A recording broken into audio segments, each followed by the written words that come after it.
Welcome to AR logics. ఇప్పుడు మనం ఒక ట్రిక్ నేర్చుకోబోతున్నాం. ఎస్, ప్రతి ఒక్కరికి 1 to 10 టేబుల్స్ వచ్చు.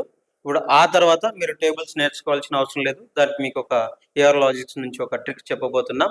ఇప్పుడు మన బసంత్కి ఒక ట్రిక్ నేర్పించే ప్రయత్నం చేస్తాను. ప్రజెంట్ ఈ ట్రిక్ ప్రాసెస్ కొద్దిగా మనం మీకు అడిషన్ వస్తే చాలు, ఈ ట్రిక్ మీరు ఈజీగా చేయొచ్చు. చూడండి, 17 13 అనేది ఎంత అనేది మనం ఈ ట్రిక్ నేర్చుకునే ప్రయత్నం చేద్దాం. రిమైనింగ్ అన్నిటికీ ఇదే ప్రాసెస్ ని మీరు ఫాలో అయితే సరిపోతుంది. ప్రజెంట్ 17 13 17 అనేది లార్జ్ నంబర్, 13 అనేది స్మాల్ నంబర్. ఈ 17 అలాగే ఉంచి ఈ 13 లో 10 కంటే ఎక్స్ట్రా ఎంత ఉంది? 3 ఉంది కదా. ఆ 17 కి 3 ఏం చేయాలి? యాడ్ చేద్దాం. ఎంత అవుతుంది? 20 అవుతుంది. ఈ 20కి ఏం చేయాలి అంటే 0నే యాడ్ చేయాలి. ఎంత అవుతుంది? అది 200 అవుతుంది. ఆ 200 ను సపరేట్ గా పెట్టుకోవాలి.